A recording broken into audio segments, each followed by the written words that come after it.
Hi, this is Sirwin Haynes here with ELAC Athletics. I'm here with head coach of men's soccer, Eddie Flores, along with assistant coach Ramon Rivas, talking about the passing of his assistant coach Gilberto Sandoval, Gilberto Sandoval, and he passed. Was it today? Is Thursday, so it was Tuesday. He passed away Tuesday. Okay, Tuesday, due to complications due to COVID-19, and he was an integral part of not just men's soccer but also women's soccer as well. So it was only right to have the coaches come in and sit and kind of talk about Gilberto's contributions, not just to the programs, but to ELAC Athletics and the Husky community. So you go ahead, gentlemen, take it away. All right, now, so as I said prior, I mentioned the fact is that I got to know Gil through Tessa, totally the women's coach. But prior to that, he had run tournaments, with one of my friends, Mr. Hector Tovar, who worked for FIFA, right? Mm-hmm. And we've been involved in the Copa Mexico, Mexican Airlines. That's a while back. And so he'd been an integral part of the soccer community in Southern California, right? I had a vacancy on the men's side, and then I asked Tessa if she had any problems in moving over to the women's side, right? And so we talked, and he came over to our side, right? I think he was a brilliant soccer mind, to be honest with you, right? He had a lot of knowledge in soccer. He was 54 years old. He's pretty much done everything, from youth to middle school to high school to club. I know that and I know that Coach Rivas will talk about this, but I know that he was a very well-respected and admired man in the Southeast Corridor, which is the area of Bell Gardens, Cudahy, that area out there, right, Southgate. And so I know that the community is grieving this big loss. But I think just from the soccer side, like I said, he was a brilliant mind. He knew the game well, right? I think he was a good communicator. I think that just as a human being, right? Jovial, happy-go-lucky, right? I think when people pass, we tend to look at all the best inside of people, right? We don't talk about the bad side of people, but I know that that we all have a good and a bad side, right? The bad side of Gil is that he was hard-headed, man. like many of us are, right? And I'm going to be honest with you, right? It's not the first time I've had people that passed on, and I know him and I clashed, a lot of times about things that I thought were one way and he thought were the other way, right? I think the difference is we're all kind of equal in terms of age, right? But at the end of the day, I mean, he would always say, well, these are my recommendation. I wouldn't do it this way. You're the head coach. We'll follow what you say to do. He would get a kick out of that, almost like I'm going to prove you wrong, right? So I hope this shit doesn't work for you, because it's going to work for me. I'm going to come back and tell you that. So I think that that was one of the things that I would say. The downside of Gil, he was very stubborn in that sense. I know that we were recruiting international players at the time. He was fluent in Portuguese, right? So for a time, the program before with the COVID, right, we had players from Brazil, right? He was a great communicator with these young student athletes that came from Brazil here, right? In fact, we sent him to Brazil on a trip, right, to recruit players from us, and we sent him there for a week, right? And had some success. But I think that he was that link with the Brazilian players. I think we all say about salt and pepper, right? He was the gray, right? The coach was. We sent him with a younger coach, right?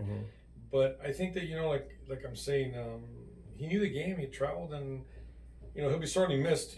As a human being, more than a coach. I think he's just a human being. Him and I had some honest conversations about family, right? I know that he'd struggle with his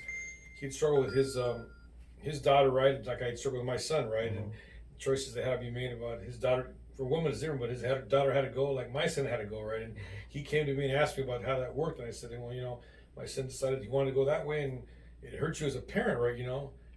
But I told him sometimes you have to let them go, right? And they learned the hard way, and my son ended up, taking a bad path, but he came full circle. I said, so if you give that leverage to your daughter, right, it'll happen. I know that him and his wife had a big conflict about that, but eventually the daughter had to go, and the daughter eventually came back, right, Coach? Yeah. She came back, right? So, I mean, those are putting soccer aside. I think that there was those conversations that two adult men have, about it. I know that when I came back, and I told him, that about my sickness when I was hospitalized and almost didn't come back. And to this month, I'm going to be honest. You don't have to say it, but to me, because we're here among colleagues and stuff like that, that I never understood why he didn't want to get the vaccination. He made excuses about going to Mexico, this and that. But he traveled to Texas and he traveled to Mexico, right? And people are dying, right?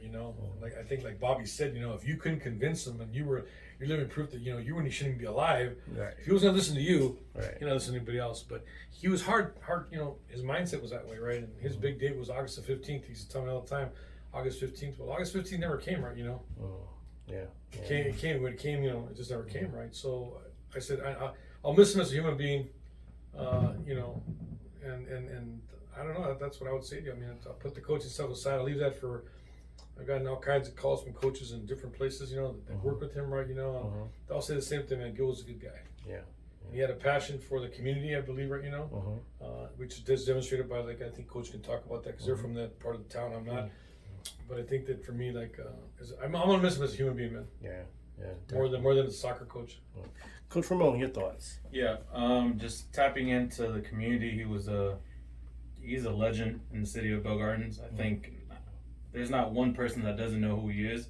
If it has to do with soccer or it doesn't have to do with soccer, he's just Gilberto Sandoval is part of Bell Gardens, right? So, tapping into what Coach said, more than a coach, human being. I think he was really good at building relationships with players, right? Outside the field, it was just his charisma. He just had a really good personality and everybody just liked him, right? So that's just something about Gilberto. You would see him, he'd crack a joke, even if it wasn't funny, right? It was just like someone would, smile, right? But that's just who he is.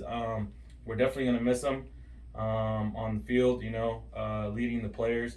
And I think a good quote that we talked about yesterday, Coach, let me read it to you so you can put it on there. I think it was a great quote.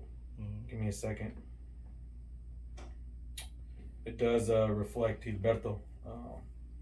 It states, coaching is taking a player where they can't take themselves. Right. And in his lifetime, he took a lot of players to fulfill their lifetime goals. So I think, that's pretty much Gilberto, in different aspects. Aside from soccer, it was just, motivating them to go to school, motivating them to be a better person in the workforce, right? So it's just all of that I think Gilberto reflects. Thank you, guys. And, we say it, but once a Husky, always a Husky, right? Correct. And he'll always be a Husky. His contributions will always be remembered. And rest in peace and blessings to his family and friends and everything like that. So thank you guys for taking a few minutes. His daughter played for Elec as well. Oh, really? Yeah, okay. She played 2 years for Tessa. Oh, wow. So if you want to add that, yeah. Okay, so while he was coaching, his daughter played 2 years here at Elec. And then we were planning something, but you don't have to mention it, but maybe down the line. We'll talk about it and decide on the proper way to communicate. Correct. Right. Gotcha. Well, thank you guys for taking a few minutes to a colleague, more than a colleague, more than just an assistant coach, someone who you're tight, knew really well for a lot of years, and someone who was vital to the local communities that are essential to who we serve here as a department and as a school. So thank you guys very much. Thanks,